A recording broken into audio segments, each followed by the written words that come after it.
Ready or what? Yeah. Oh, hey, what is going on, guys? Welcome back to another one of those special edition mock drafts. We got your boy Ricky over here. We got your boy Taco on the other side. The talented Mr. Taco. We got to change that name. No, I'm just kidding. But no, so this time around, we're doing one for actually a fan out there, one of our friends who's requested the seventh spot. So, Taco and Ricky are going to give you who they feel strongest about drafting from the seventh spot. So I'm excited, specifically myself. I got the second spot on our draft. So I'm really getting a lot of advice from these guys, and hopefully we can give you guys some pointers as to, who you should consider picking here. What do you guys think, though? What up, Joe? Right, we're doing the Joe. Is it Joe? Seventh spot. I don't know why we're really helping him out. I think we're in this draft as well. No, this is for another league that Joe is drafting. With some of his work buddies, and he's just curious because he's not getting a top pick, and he's like the seventh pick. He's screwed, man. He doesn't know what to do. He's looking at a whole bunch of players, and all of them they don't even make. They're not even they don't have what they call the sex appeal. You don't look at them and you don't feel like, ooh, yeah, So Joe's my man. We do a league together. He's good. He's actually in the same league with all of us. So that's the same league with all of us. Yeah, that's going to be awesome. I'm really excited. And I like really those late rounds. I think that's where it gets interesting. And I really like seeing how you guys go on either way, because I think I have the most trouble once it goes towards those later rounds and really those bench rolls. A lot of the things you guys have pointed out have really helped me analyze how I'm going to beat you guys this year. I mean, I'm just gonna say it like this. I like it when they fight back. So let's go. All right. So right here, 1 year I did kick you out of the playoffs. I'm just saying, don't listen. But just remember, who's the champ? We're starting early today. Who's the champ? All right. All right. Let's fill it in, boys. Let's fill it. All right. So right now we're at the seventh pick in the draft. So based on this board situation, we see McCaffrey go first, Barkley second, Kamara going third. I'm not too sure if that's going to stay like this as we go through the weekend, because we're hearing a lot of reports about Kamara. He just recently had an epidural on his back, and he's having contract issues. So there is a little risk right now, probably related to Kamara. Zeke is going to go third. I see. Yeah, because of all the risks that we said about Kamara, that's why Zeke. And even third. Before this, I thought Zeke would be going third anyway. They're very debatable, but right. Like in this draft, they took him third because there's upside. But then after that, you saw two of the wide receivers go. I think in most cases, you're seeing a lot of people looking towards running backs. This is the 1 point PPR, so in this case, they did end up with Devontae Adams and Michael Thomas coming off the board. So now that leaves a bunch of different players here, and we just got to figure out which would be the best, situation or the best player available. So if we go right here and break down who's on the board, we see guys like Dalvin Cook, Derrick Henry, Claire Edwards-Helaire, Julio Jones, Tyreek Hill, Austin Eckler, Joe Mixon. Ricky, what are you thinking about? Ricky, I mean, last time I think I remember you really going. Were you thinking Henry in this type of position, or because I don't know? Last time I think I remember something close to this role. And yeah, I mean, I think we were debating Cook, Henry. Yeah, I think at the seventh pick, Cook is a steal. Gotcha. I think. I don't know. I think. I know there's contract talk. I know there's health. Again, even Henry's a steal as well. I was gonna say, why? Can I ask you guys? And I know we're trying to keep this real tight here, but why is it that Henry is after having such a tremendous playoff and everything? They're worried that Well, I mean, I don't know. I guess they're worried that he. Well, I can tell you exactly why. I know exactly why. He doesn't catch enough passes over the last 2 years. He hasn't caught more than 40 passes. And they're worried about the touchdowns that he had last year. That he's going to keep that volume up. Again, he is a workhorse. That's what I was going to say. He did get better as soon as Tannehill came in, but again, it is a high volume of touchdowns. What do you had? 16. He had 16 touchdowns, and remember this: it's 1 point per catch. So catches are huge. Right. When I say they're huge, it's like if a guy averages 25 catches and another guy averages, let's just say 80 catches, you're talking about he just scored 55 more points than him. Even if you have the same amount of touchdowns and the same yardage, those catches are huge. And when you're looking at this point in the draft, that's why, I would probably personally, Dalvin Cook. I like I said, the first thing I said was Dalvin Cook is a steal here. Dalvin Cook is a solid player there. Go with the risk of here of Cook. I wouldn't take either of them. I would take Austin Eckler over both. And that wouldn't, and honestly, it's not even close anymore. Like, it's not even close to me anymore. Austin Eckler is the most underrated running back on this board. If you look at where he finished last year, he had the second most catches in the league. There's no Melvin Gordon. Last year, when Melvin Gordon was out, he was a top 3 scorer in fantasy football. He is an insane PPR monster. He is the second highest catches per game. So when you're looking at a guy that's going to catch 90 passes, I'm not trusting San Diego. I'm not trusting Tyrod Taylor. I'm not trusting that. I agree with they that. did it with Phillip Rivers last year. Put Justin Herbert in there. No. Afterwards, I'm not trusting. Tyrod Taylor made it to the playoffs. Yeah, I'm not trusting Tyrod Taylor. I don't know that I trust. I'm not doing that. I'm not trusting that offense to go with. He's gonna get too much volume. Tyrod, he's growing. Contract year with Mr. Injury prone. How many? I still trust Cook missed week 16. He still did good last year. Cook name one season where Cook hasn't missed more than at least 2 to 3 games. Wait, he had the soft tissue injuries. Eckler last year? Who? No, he didn't. He didn't. No, he didn't. What was the exact numbers? The exact numbers in 1 point PPR league. No, he did not. Bring up the stats on the screen. Not outscore Austin Eckler. And I would take Henry. That's what I'm saying. Austin Eckler right now. Hold on a second. I'm pulling it up. You're freezing up. You would take who over Eckler? Henry over Eckler. But I'm freezing up. We're not here to debate. I wouldn't take Henry. When a guy gets 20 catches. Yeah, I would take Henry over Eckler. Yeah, I think. Hold on. Once you pull up those numbers, focus on this draft. Because obviously it's a debate as to clearly. Yeah, so pick Eckler. You're doing it for Joe, so pick Eckler. So you like Eckler. But no, I just want to. You were asked for the numbers. I'm just pulling up the numbers you're freezing on your end. You're freezing up a lot. Okay, hold on a second. Let me see. But I think better? Right here in this spot, yeah, it is. In this spot right here, you're really focused on. Okay, so all right. Really, so actually, it was a 2-point difference between the two of them. So again, last year, I'm not. 92 catches. With Tyrod Taylor again. I'm not going to do that. But that you want to choose Eckler, then Steve is choosing Eckler. Yeah, and Ricky was right though. I will say, Taco. I mean, you were saying no. You were so adamant. It doesn't look like he had much of a big dominant. The only thing about Eckler is that for the first 4 games he didn't have Gordon, and then when Gordon came in, that cut down his workload. So when you look at the numbers, Eckler had someone else that was partaking into that backfield situation. Gordon, because of that role, that second person. With Gordon gone, that's so much more volume that he has an opportunity for that makes it worth it to me. Because his volume, he had 92 catches last year. And here's the thing, for Joe, like you were saying here, you can't go wrong with either of them. Right. I just feel like he's the safest pick right here because to me, the catches. It's just the catches. He just right. That's a there you go. I mean, that's the pick right there. We went with Eckler. All right, so now we're looking at guys like Travis Kelce, Kerry Kittle, Josh Jacobs, Aaron Jones, Allen Robinson. I think it's a no-brainer that Josh Jacobs. I would go with Jacobs. Mm-hmm. Okay, and the reason why is because running backs, once you get into later rounds, as we keep saying, they get a lot slimmer to pick from. So you want to be looking at a running back right there, even though I know the tight ends were ranked a little bit higher.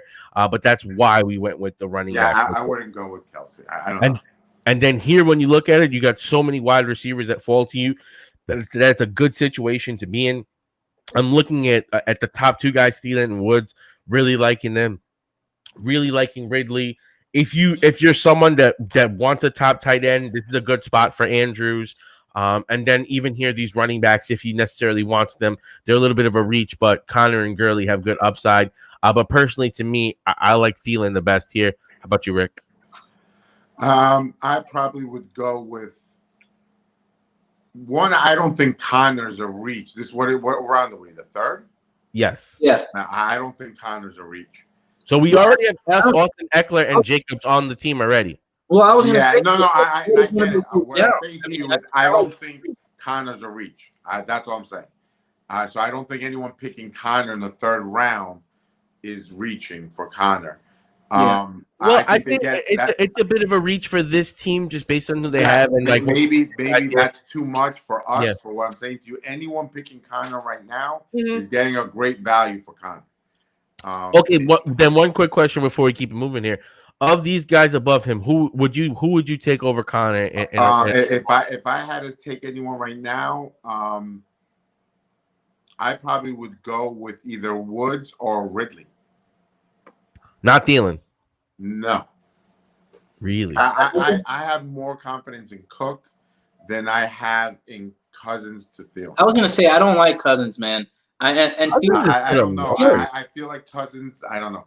Thielen came out strong against him too. And I know why.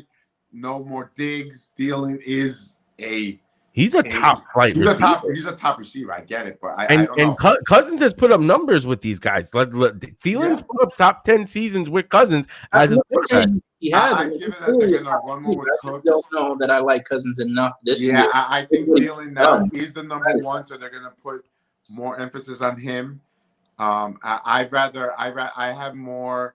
I like Woods, even with Goff. Yes, I do like Woods. I like Woods. And I like Woods Ridley is the only guy I can debate here. You like who more than Thielen? Ridley. I like Ridley a lot too. I just feel like I know a lot of people are down on Thielen. I think he's being criminally undersold in drafts. He went, these guys went with the next couple picks because it really was just that close of a debate. But you can really go either way. If you're looking at it right here in the fourth round, you can get James Conner. This is kind of why I like Conner. They're worried about his health. If he's healthy, he's a top running back, and he's good for 16 games. Like he's going to be a workhorse with Ben.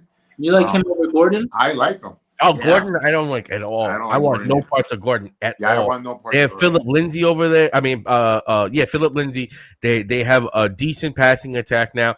I don't want any shares of Melvin Gordon. I'll let someone else deal with that timeshare headache because that could end up being 50-50. Yeah. And then third round, I'm not risking that. I take Carson and Connor before I take Gordon. I take Bell before I take Gordon. Yeah, I take Johnson before I take Gordon. I take Taylor probably before I take Gordon. Oh, okay, fine. Just a phenomenal. But I know that Gordon is a very popular name, so right. That's kind of like something that because his situation, like Lindsey is not a bad running back. He's a guy that's gonna force carries and force touches, and that's gonna really push Gordon down when he's not a big pass catcher. What do you like here? I mean, here, I know Ricky wants to take another running back. But there's already two running backs on the squad right now. There's what do you do? Let me ask you this question real quick. What do you do? I mean, two running backs in such a high spot, but when running backs are so important, why wouldn't you take a third just in case, kind of on the flex spot for an injury? I'm 50-50 on that strategy, but when I look at it, I see Cam Akers, I see Mostert, I see J.K. Dobbins, I see Philip Lindsay. But those guys are, like you just said, load share, right? When you got James Conner still on the board. I have two guys that I know. I have two guys that I know are solid and are going to be the starters. What you don't know with the second wide receiver, when I go with that wide receiver spot, if let's just say I don't take a Terry, I don't take any of these wide receivers. I'm looking at my second wide receiver as being one of these guys, and then I have to take other ones. So I mean, it's not that bad. But if you don't hit on that second wide receiver, you're really risking it at your receiver spot. Whereas with those running backs, since there's two studs, I'm not necessarily feeling pressed into it. And I do like it's sure if you take a running back, if we take Connor now, we better have confidence that we know who we're gonna take at wide receiver. You have in depth. You have to have at least three. You have to have at least three picks that you're looking at a wide receiver where you know at least two will hit. Because you have to play a starting wide receiver and so if we do take one, if we do take a running back, we better know that Connor's going to hit. And That's two, guaranteed.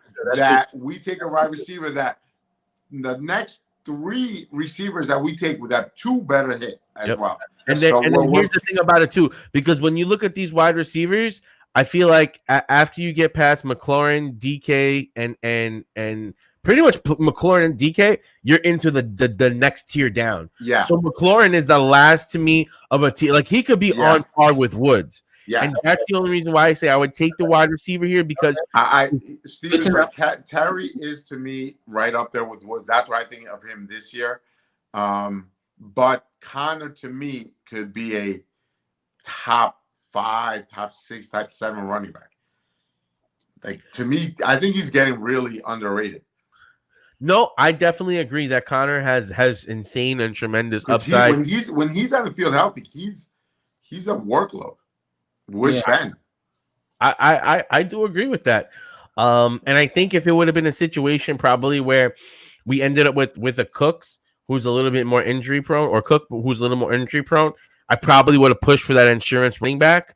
But because I feel relatively safe with the health of these two guys, I'm shooting for the highest point upside possible.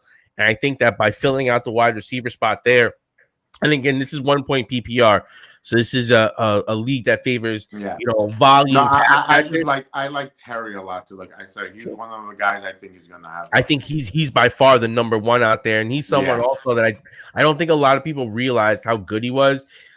One thing that Ricky I know always talks about is that he's very visual, and when you look at Terry, he just pops off the field or pops up the tape. And he was in every defense. He caught passes in every scheme.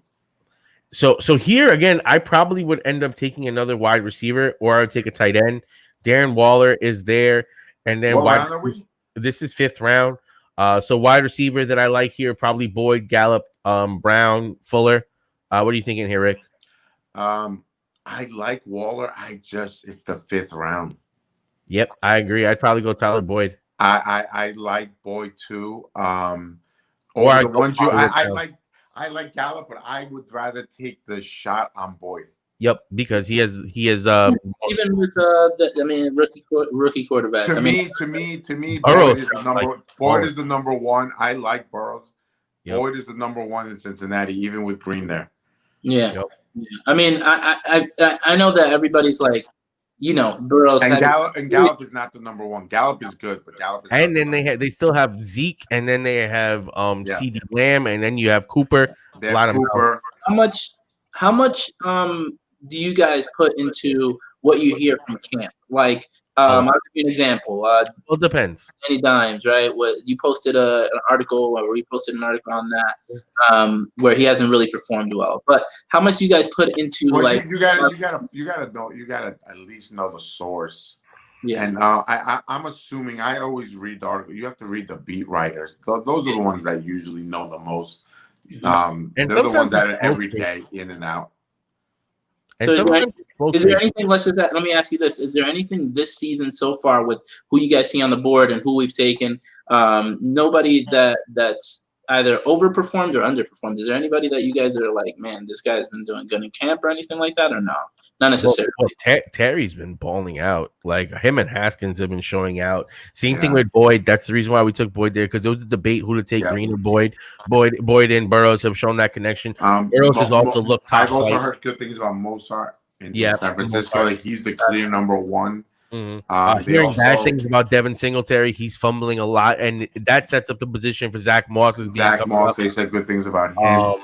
Even the running back in Washington, but I just don't trust Washington. See, and that's the thing. That's the guy that you shoot for if you don't have any running backs and you're desperate, you have to shoot for him. And those are the small details. I asked you guys those questions only because I think those are the details I think people like me miss and don't necessarily focus so heavily on. And I think, it's always good to know some of those things. So, I appreciate that. I mean, we can go right back to that next pick. So when you're looking right here, it depends on how you feel about quarterbacks, because this is a sweet spot to take a quarterback. Yeah. This is also a sweet spot to take a guy like Mozart or Cam Akers, who should be the number 1 running back with the Rams, which we know when they run and when they play with a guy like Sean McVay, it's very beneficial to a running back. But that could be a committee situation, so that's a little bit there. You're looking at guys like Fuller and Cooks who have great upside. Same thing with Ingram. They could be league winners. I think it really depends on your what you like at quarterback and what you're looking for. But for you, Joe, more than likely, I would probably say take a Kyler Murray or Russell Wilson because you want to have a good quarterback on your team. I personally like going a little bit later, taking some of the later quarterbacks and then streaming and playing matchups. But in a situation, I would say that's a little bit of a more advanced tactic. And if you want to be safe, not sorry, the quarterback's the pick here. What do you think, Rick? I wish it was a round later, maybe 2. But yeah, this is really, like I said, normally if this was a 7th round for some reason, I would think it was a better round. But yeah, this is fine. I don't mind picking Kyler or Wilson. I think because you're looking at 13 picks till you come back. So if you look at the quarterback, no, this is it. You're not going to come back. This is your last shot. You're not get them back. You have 3 prime quarterbacks. This is your last shot at getting one of them. Yeah, this is it. If you don't get one here, you're not getting one till the end. Yep. So I would say I like Kyler Murray personally. I like Mostert. I like Fuller. Yeah. More than I like the quarterbacks, and I would take one of the later quarterbacks to be fully honest. How about you, Rick? Would you do the same? Like I said, I would like it for a later round for a quarterback if they were here. But I do like those 2 quarterbacks. Yeah. So what would you do? I would. Again, if it was the 7th round, I'd probably pick them. It's 1 round earlier. So what are you doing right here? Who are you taking right here? You sound like you're struggling, so I want to make the pick. I take Kyler Murray. You take even though you say you would wait an extra round normally, you're gonna. Yeah, I would pull the trigger. You would. Yeah. Okay. All right. I see. I will pull the trigger. And normally 7th round is the sweet spot for me. If I see them there, I pick them no matter what. Hurst. Wow, Hurst went. Oh, wow. That's 7th round. And Watson's still there. Ooh. And look, and to me, look. And now tight end is dead. Now to me, that's kind of at this point in the draft, Joe, I think this is where you're really gonna have to start gauging what you want and who you feel like more important. Tight end or quarterback. I think with this drafting strategy of going with running back early, you take wide receiver right after that.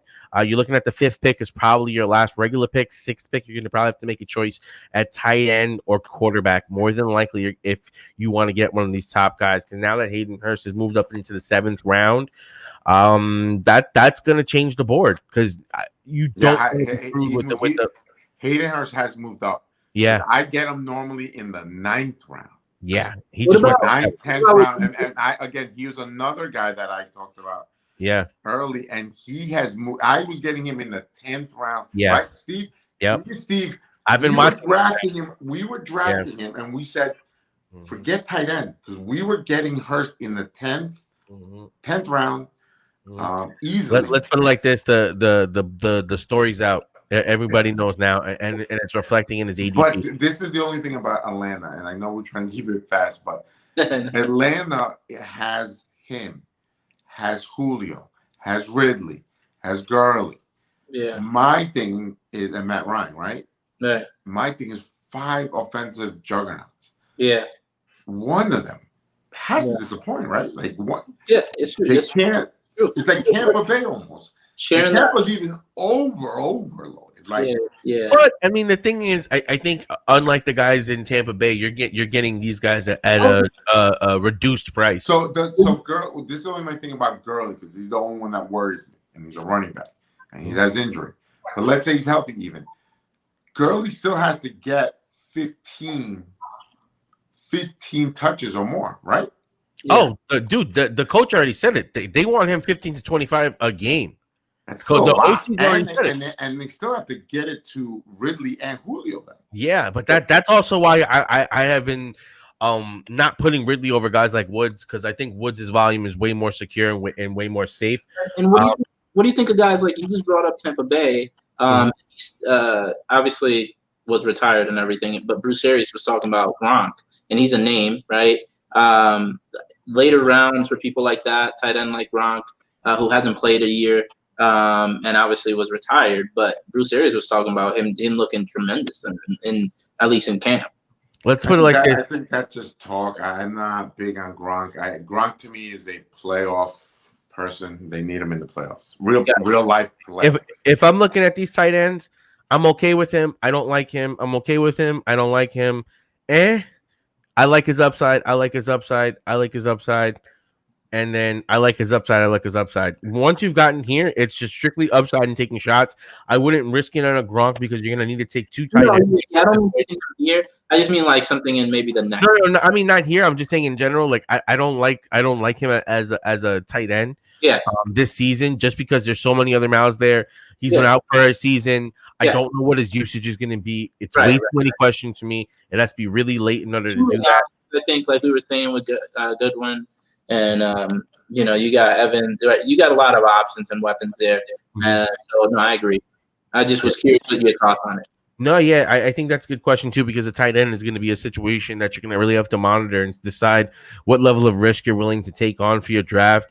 That's really going to dictate where you take your tight end. And honestly, I feel like that's one of the positions where you go into the draft knowing what tight ends you want to shoot for, because that's going to dictate where you go for him, if it's a reach, if it's not a reach. Because let's just say you like Waller.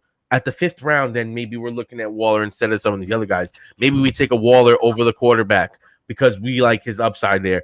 It really depends on the tight end that you like or that you feel more safe going with. But if you take Waller in the 5th round, you're almost expecting wide receiver numbers. Yeah. You're expecting them to put up big numbers. See, here's the only thing I could say about that. You could say that about Darren Waller. He went in the 5th round right here.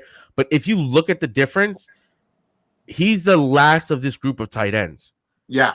Like, to me, it's like, okay, if we don't take Boyd, let's just say, and we take Waller, with the next pick right here, we could have had a Gallup, we could have had a Debo, we could have had Crowder, and then we would have taken a quarterback later on in the draft.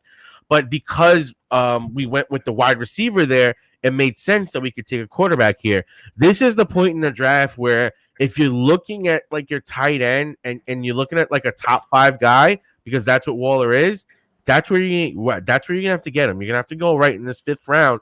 And what you're gonna have to say is that in the later rounds, I can get myself a wide receiver or a running back to fill in and overproduce or produce that level that better than what you're gonna get out of possibly a Hunter Henry or any of these other quarterbacks that you're getting. I mean, look at where Wilson went. Wilson went the next round over, a little bit later in the draft. And this person, they don't have a tight end. This person doesn't have a tight end. So now there's still a lot of tight ends on the board, or there's not a lot of tight ends left on the board, and people are going to be going after them. So it does put you in a situation where you have to understand what positions you're chasing and what players you like while you're chasing them. Okay. But to bring it back. Yeah. What do you like? I don't like any of these tight ends here. I think probably Mostert is the play to get a backup running back. I think we came out. I mean, we wanted Mostert the last round. Yep. Like we said, we wanted him, and we got him back. We got Murray. I saw that he was still there. It's a win-win situation for us. Absolutely. Yep. Now that we come back on this one, I do like J.K. Dobbins. When you look at wide receivers, Preston Williams is interesting. Slayton's interesting. Ruggs is interesting. But now we're starting to get into some wide receivers that do have some question marks, and that could very well be boom or bust type players. Tight end is still a situation where you're looking at these guys, and it depends on how much you trust Higbee. But right here, it's going to be weird because if you're going with a guy like Noah Fant as your number 1 tight end, they have a lot of different options over there in Denver, and you don't exactly know what they're going to do. TJ Hawkinson's never put up tight end 1 numbers in his career, but he was a former 1st-round pick. Mike Gesicki has a lot of good upside. So I personally would probably take another player just because I don't like any of these wide receivers. I wouldn't pick a tight end. I would just wait. I would probably take J.K. Dobbins as running back, or I would take at wide receiver probably a Darius Slayton or Preston Williams. What are you thinking here, Ricky? I don't mind Slayton. I like Slayton. I think he was. I like Slayton too. What do you feel about Dobbins? I mean, they have to give to someone. Well, I mean, the Ingram is the lead back. Gus Edwards is still going to figure in, but I do think that, like they said at camp, J.K. Dobbins is pushing it. He's looking real. Well, they're saying he's going to take over for Ingram. I think he's going to take over as well, and I think by the end of the year, he's the kind of guy where he could really be valuable. But and to me, I also like Zach Moss, so I can easily see taking another wide receiver. But See, you're right here, we would have how everything messes up. We would have took Ronald Jones, but now we're not taking Ronald Jones. Yep. And here Tate has a little bit of an injury, so I guess we'll ride with. You know who I like? Jerry. Who? Jerry. I can't pronounce his last name. Oh, Judy. Yeah, Judy. Jerry. Judy. Yeah, Alabama. Yeah, he's pretty good. He's looking good. That's another. They're talking about how Dave, how you said what they say in camp. Yeah, that's another guy they're talking highly of. Really? Yeah. This guy Ruggs, absolute burner on the field. Tyrell Williams. They choose Jerry. They choose him. Who? They picked him. Who? Jerry. Oh yeah, he got picked already. He got picked already, right? Yeah. They're picking him early. Bro, that's why I'm scared about Fant now, because it's a running offense that already has 2 wide receivers, and now Fant is gonna try to emerge. That makes it a little scary to me. Like, I wonder what's gonna happen to Sutton. Sutton is projected as the number 1. He's gonna be the volume beast, I feel like. But it's a possibility that could also depress Sutton's numbers. That's what I'm saying. That's gonna affect Sutton. That they're talking about Jerry as the real deal. Yeah, but they don't have another number 2, so you could handle 2 wide receivers in an offense, and you can handle a tight end and a running back. That's perfectly fine. But my biggest question is, how much is a tight end going to get because of how good Judy is? That's where the question is, because it's going to be Judy and Fant competing for the number 2 targets. I'm talking about they're high on Judy. But bro, I mean, he's a number 1 wide receiver. You took him with like the 15th pick in the draft. But with that standpoint, though, who do you like at this spot? At this point, we have a wide receiver. I'm looking at. I either like Ruggs or Zach Moss. I'm taking one of the rookies with high upside. Either I like Zach Moss. Wide receiver. Like Zach Moss, Rick? Ever since you said that they were talking bad about Singletary, yeah, I've been reading they have been, but my God, I can't believe they're that down so quickly. Who picks the defense from the 49ers at this point in time? I don't know. I mean, it's the 10th round, so I mean, I can understand the 49ers are a top flight defense, but I personally do not do that. They are the top defense. They probably not. I don't know about picking them. I mean, I think right here, personally, I'd probably take Ruggs. I do think that he has huge breakout upside. Madison is a great player because he's the backup. For Cook in case it goes down, right? Tight end over here and really just kind of let it play out. I mean, at this point in the draft, like, let's put it like this: these guys are falling for a reason. There's so many question marks. Yeah, they could really. I mean, I think they're going to be the next round. Like, they definitely will be. Yeah, and to me, like that. Yeah, and to me, I just at this point in the draft, I'd rather stack up and keep my team top flight, because now what I need to do every week, I need to either play a really great matchup or my guys just have to be so good that they can play everywhere. Because I'm gonna have low points in my tight end, so I need all my other positions to perform better than other people's in order to make up for that. So I would take a Henry Ruggs here, hoping that he blows up, and maybe have trade bait with some of my other guys to trade for a tight end. But in this situation, and Chris Herndon just went off for a tight end, and so did Gronk. So now when we look at it, Higbee's there, Fant's there, Hawkinson's there. I think at this point in the draft is probably when now I would take it after I saw a couple of the other targets that I have. I was going to say, once you see one or two tight ends go, you should pick one now. Especially when it's 11 picks to us. Now the question is between Higbee, Hawkinson, Fant. Higbee probably has the larger sample side. Hawkinson and Fant probably have more upside. Who are you taking, Rick? I've liked Hawkinson in the past couple of seasons. I mean, personally though, that's just I've had him in a couple drafts, for not a couple, but last year. I think he does have upside. So does Higbee. It's gonna be hard, but like Higbee might be right. Why is he rated such a higher tier than everybody else? He's been on the board. He's been on because he had a good. He did it last year. He was like a top 7 scoring tight end, but he scored a lot of touchdowns. But just put up Cook for a minute. Yep. Cook to me is yeah, he had less than 100 targets. Like, you know what I mean? Like Austin Eckler's a running back, and he had more pass targets than this guy. Like, you know what I mean? So it's hard for me to take a guy like this at all. Last year he only had 43 catches. He had 9 touchdowns though, and they just got Emmanuel Sanders back in New Orleans. So I'm just really unsure about that, and I wouldn't take him as my number 1 tight end. To me, it's between Higbee, Hockenson, and Fant. And I'm probably just going Higbee here to be safe and take Yeah, guys after. I like that pick. I like that pick. Because I mean, realistically, if you're doing this, you have to take 2 tight ends. You have to. probably. You're gonna you don't have to take them this round, but you have to take another tight end. Because this is a situation where there's no other tight end. Like just to be quick with it, there's no other tight ends on the board really. You have Ian Smith.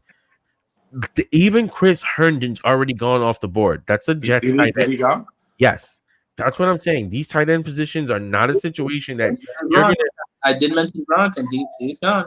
Yep. You might as well go. I would probably go Hawkins. Like I mean, at this point in the draft, based on everything that you have and that you're looking at, I would probably take Alan Lazard first. Because between Fant, Hockenson, Jonnu Smith, and Goddard, I kind of like all of them. I would take one of them. I don't think all of them will be gone by the time. You're right. You could pick someone before him. So I would take Lazard because he's the number 2 for Aaron Rodgers. So that's a decent upside play. And like what I did one year and well, there goes Noah Fant. And what I did one year and what really helped me is I had depth late in my draft, which gave me the capital necessary to make trades. And I traded for Aaron Jones. I traded off Darren Waller, who I had in the late rounds. I traded off a guy like Beasley, and I traded off a guy like Terry McLaurin, who we got him for Aaron Jones, and Aaron Jones won me a championship. He had a huge run in that game versus Minnesota. He's a great player. And this is why you draft some of these pieces late, because you want to get as much value on your team as possible. And boom, there we go. We take Hockenson. Now we end up with 2 tight ends. We have a ton of upside players that we have left on the squad. I think here at this point in the draft, it's a situation where I'll take a quarterback. Just because quarterback. Huh. Yeah, I personally like rolling with the backup quarterback. Just because when you go into the wire, sometimes the guy that you want could be taken. And I have conviction on a guy like Danny Jones. I really like a guy like Joe Burrows. I really like a guy like Cam Newton. So I don't think that they would be here all the way through. I think if you talk about a guy who knows good football, as much as I hate to say Bill Belichick, but I mean them coming out announcing him as their number 1. Everybody knew he would be the number 1. But Cam looks strong, man. I think that former MVP guy, I know coming off of injury. I think he's super underrated this year, and I think he's going to do really, really well under a Bill Belichick type offense. I think he's going to be really solid, but I'm super worried that he doesn't have enough weapons. He really doesn't have any top flight wide receivers. Edelman is a good receiver, but he's not like someone that's like a Julio or like a Ridley or like a DK. That's a physical beast that can get out there and get it. But what about you, Ricky? How do you feel? I know we both like Newton, but do you think that's part of the reason why he's slipping? Who, Cam? Yeah. I mean, he doesn't have any weapons. That, like you said, Edelman is not a physical specimen in that sense. Yeah, that's where true. He's gonna burn you or jump for the ball and reach anyone. He just doesn't have, like Steve said, doesn't have the weapons. I do think he does have something to prove. I do think, Dave, you're right. He does look like he's in the best shape that he's been, but again, and he has a chip on his shoulder, which I like. But again, this is all speculation. This is anyone has hit him. This is before live football. Yeah, we have no idea until he's out there. I don't mind picking a backup quarterback. It's good trade bait as well. Mm-hmm. If they hit Daniel Jones or whoever. Again, Cam is going to have to do it on his own. He's going to have to run. I don't like that. Ends up being that. I wouldn't have went with them. I would have went with Cam over him. Danny Dimes, baby. I I know. mean, Steve just wants to pick Danny Dimes. I know. Danny Dimes. I'm telling you. Like, Cam's still on the board because guess what? He's not Danny Dimes. I All just right. don't think. I think he's. I really am worried about Jones as a Giant fan and as a fantasy player. Like, I just don't like him. I mean, he played pretty good last year. I wouldn't call it pretty good. I would just call it decent. Pretty good. I think you got to play better than what he played. He threw 24 touchdowns to 12 picks. That's in the line with a lot of these guys. He had a little fumbling issue, yes. I was gonna say you got to get wins, and you can't turn the ball over as a quarterback as much as he did. Fumbling like he did is just. I don't think it's something. I mean, is it something they can fix? Yeah, but I don't like it. I don't like it. That was a bad pick, and I think that's probably got us to the C+ instead of a B. Well, I'll be honest. The thing about Draft Wizard is it doesn't project out guys that figure to blow up or figure that are going to be better than they were. I'm seeing a lot of drafts where I'm taking Ruggs and Moss that their ratings are going down, but also taking Eckler over some of the other guys could hurt as far as what they put it here. Personally, in a 1-point PPR, I think that's true, but I think sometimes Draft Wizard is not so bad because it stays up. Yep. Because it does stay up with the minute because you do see it, players falling to the news that's happening around, like with the Camaros, with the Cooks. But I don't know if it updates the scores. I don't know. Like if you look at it, updates like to the ones you're talking about, those are deeper in the drafts. I don't know if it updates that. Into it. And it looks like they're really not taking into account some of the analysis that the guys are saying. At least, not again. I don't know how deep it goes into it, but they're going very statistical. I think. Yeah, I think it does a good job because like here, when you look at a guy like Raheem Mostert, probably only Crowder and Cooks have a potential really to be, or Deontay Johnson. Like those are really only the guys. You see these guys all took defenses here. Yeah, all of them. Yeah, I think a lot of. I'm sorry, that's not a round. That's just a defense position. Sorry. I think a lot of those things have to do. Yeah, that's weird. That's not a good round.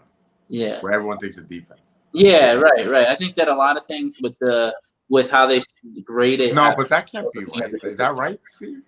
Well, no. That's just a defensive position. That's why. Yeah. Yeah. Because I saw the next round's kickers. I was like, that can't be Yeah. right. But no, I mean, I've seen that some of the grades this year in comparison to last year are a little bit different. But also I'm seeing that they haven't been able to update some of the points on it. Like the Allen Lazard super low on points. Ruggs, I feel like is super low on points. Slayton, I guess Slayton here is an interesting one. Like I can't believe Fuller went this. Real quick, this pick. Back to the lineup. Though, can you bring up the lineup again? Yep. There you go. I mean, this is a squad, if you ask me. Like, can we see other people's lineups? Yeah, all of them. Here, right here. Let me just see other people's lineups. Let me just see. Let me see what other teams are drafting up. Yeah. All right. So let's see like the first team, right? The first pick. Mm-hmm. They chose Lamar as a QB, Christian McCaffrey, Aaron Jones. See Cortland, DK. I mean, to me, running back wise, right there they lose me. Look, to me, okay, you got Christian, you got Lamar as a QB, got it. So those are top two. You can't deny those, right? Mm-hmm. Aaron Jones, all right, that's a good running back. Cortland Sutton is your number one suspect. DK is either gonna. I mean, to me, I had him last year, but I got him late. So to me, he was.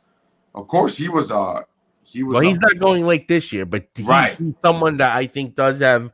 He'll perform to at least a wide receiver 2, possibly wide receiver 1 status. Definitely. To me, yes. If he wide might receiver 1, Sutton. he has a bust out year. Yeah. Right? I mean, but from the standpoint of can you scroll up? I just scroll down. I can't see the rest. Yeah. So then he has Gronkowski. To me, he's gonna be a bust. Then you have flex as Devin. That's not good. Go down. Go up more. What do you mean? Go up after Devin. I can't. No. Go up. Yeah. Buffalo D. Go up. Yeah, I can't see the rest of the team.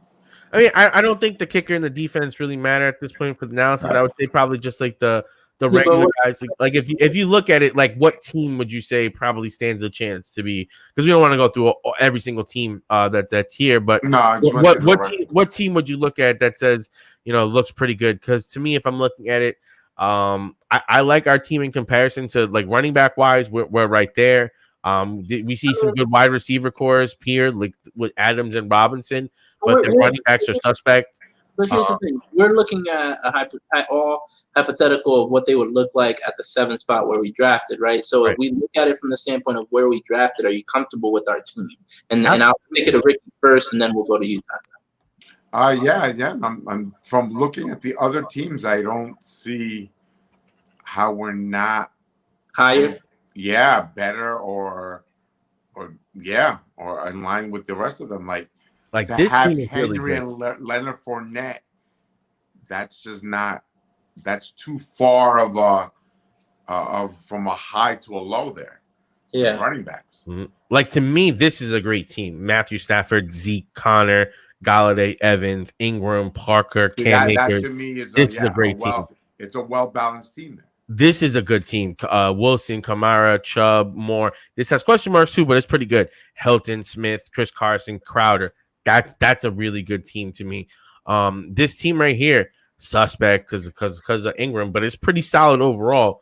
When you look at it, Kupp's a little suspect, but you have Ridley in your flex. But you have Ridley in your flex, so that's kind of crazy. That's good. That's true too. And I mean, I know we didn't want to take it too long here. We're just rounding out 45, but still, I mean, from the standpoint of the team we have, though, at the 7th spot. Again, I love it. I think I love it. It's a solid team. Yeah, all around. Because I think here, when you look at the bench, here's the key thing: Darius Slayton could end up being the number 1 with the Giants, or at least the number 2. Zach Moss could end the season as the number 1 running back for Buffalo from all the reports was hearing in camp. Ruggs really is a burner, and with not having Williams there, there's a lot of space for targets and a lot of opportunity for him to perform well.